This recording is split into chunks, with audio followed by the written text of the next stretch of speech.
Shalom dan selamat bertemu kepada semua jemaat yang dikasihi oleh Tuhan. Dalam kesempatan pada saat ini, saya akan menyampaikan sebuah khotbah yang dipetik dari Injil Yohanes bab 19 ayat 28 sampai ayat yang ke-30. Saudara dan saudari, firman Tuhan ini saya akan membaca dalam terjemahan Alkitab bahasa Indonesia. Begini bunyi firman Tuhan. Sesudah itu, karena Yesus tahu bahwa segala sesuatu telah selesai, berkatalah ia, supaya genaplah yang ada tertulis dalam kitab suci, aku haus. Di situ ada suatu bekas penuh anggur asam.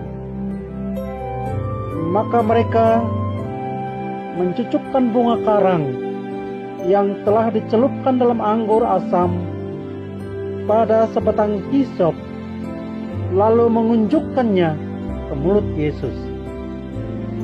Sesudah Yesus meminum anggur asam itu, berkatalah ia, sudah selesai. Lalu ia menundukkan kepalanya dan menyerahkan nyawanya. Saudara dan saudari yang dikasihi oleh Tuhan, sebelum saya meneruskan khotbah ini, mari kita berdoa.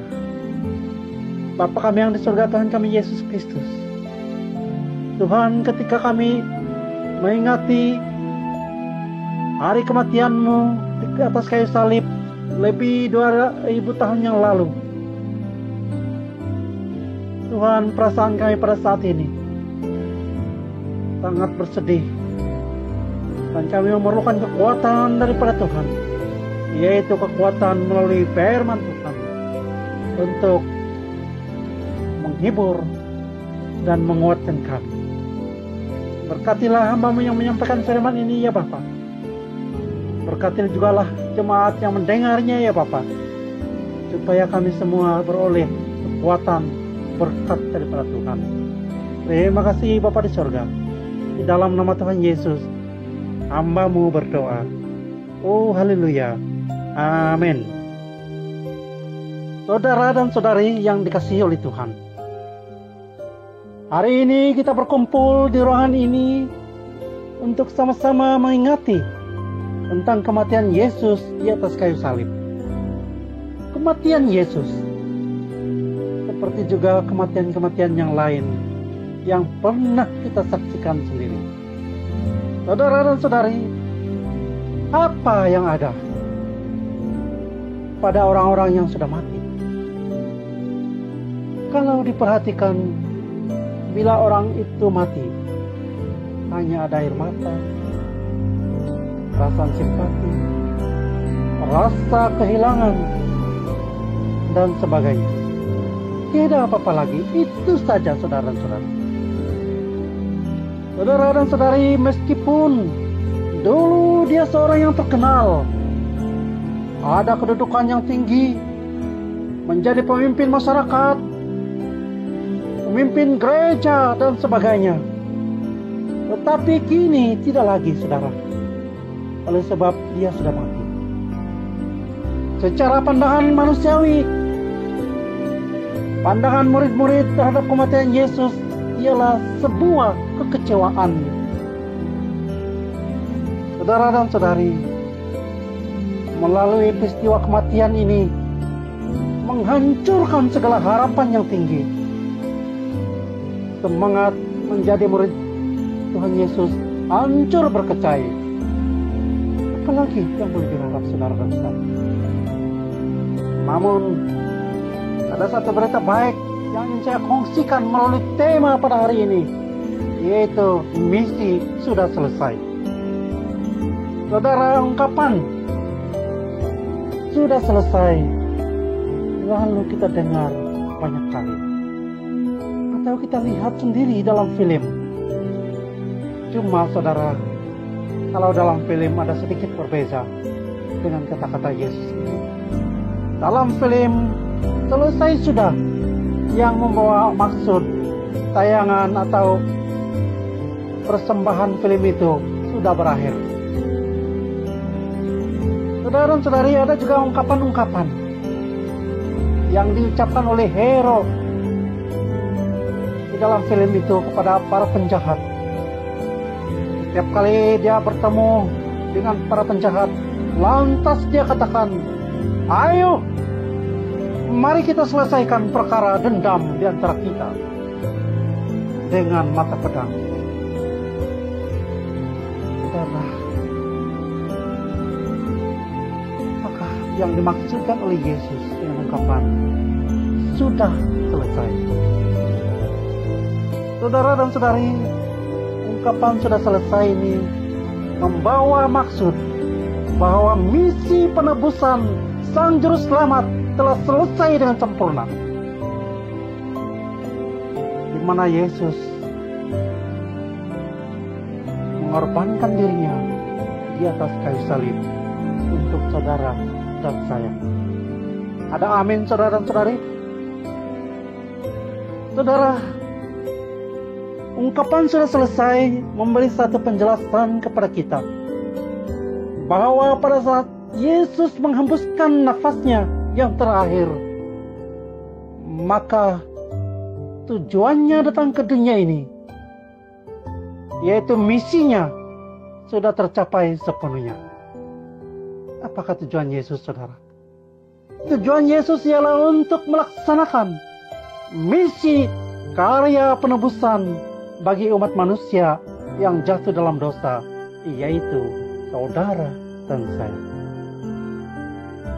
Saudara, barangkali kita ingin bertanya, apakah kaitan saya atau kita dengan ungkapan sudah selesai ini? Apa kaitan, saudara? Sebenarnya kalau kita renungkan secara terperinci dan lebih mendalam, saudara, ungkapan sudah selesai ini memang banyak kaitan dengan diri kita. Karena ini adalah perkara kita sebenarnya. Dosa kita yang ditanggungnya, saudara dan saudari. Jadi, kalau begitu bagaimana, saudara? Bagaimana cara supaya kita ada kaitan dengan ungkapan sudah selesai ini? Saudara, yang pertama, kita haruslah membuka hati untuk menerima Yesus masuk ke dalam hidup kita. Ada amin, saudara?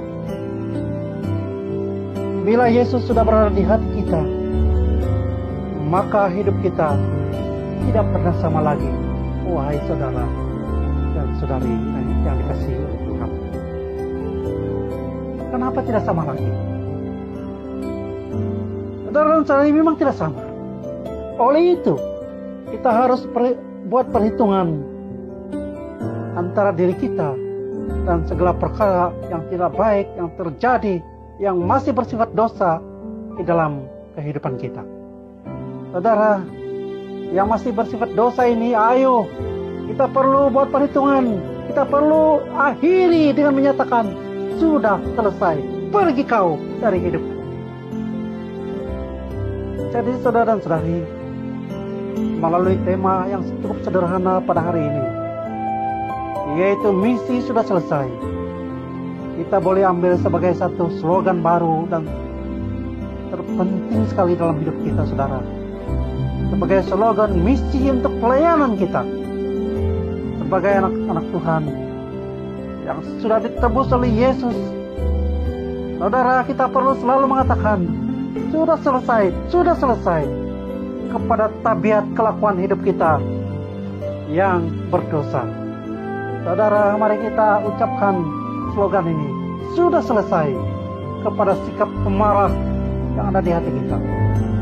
Sikap geram, benci, dendam, dengki, pembohong, pemfitnah, penjina, suka memburuk-burukkan orang lain, tidak mengasihi, dan suka menjatuhkan orang lain. Saudara dan saudari, mari, ayo kita buat perhitungan terakhir dengan mengatakan sudah selesai. Saudara dan saudari, pada para pelayan hamba Tuhan, mari kita teruskan misi pelayanan kita. Bila kita sudah bermisi, sudah melayani, lalu kita boleh katakan sudah selesai, sudah selesai, sudah selesai. Jadi Bapa di surga, saat ini kami berdoa ya Bapa, supaya firman Tuhan ini Tuhan terus berkati, agar kenangan kami memperingati hari kematian-Mu di atas kayu salib lebih 2000 tahun yang lalu menjadi begitu bermakna, begitu segar, sehingga kami terus mendekatkan diri kepadamu.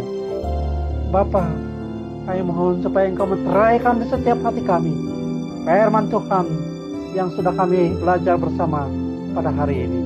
Terima kasih Bapa di surga.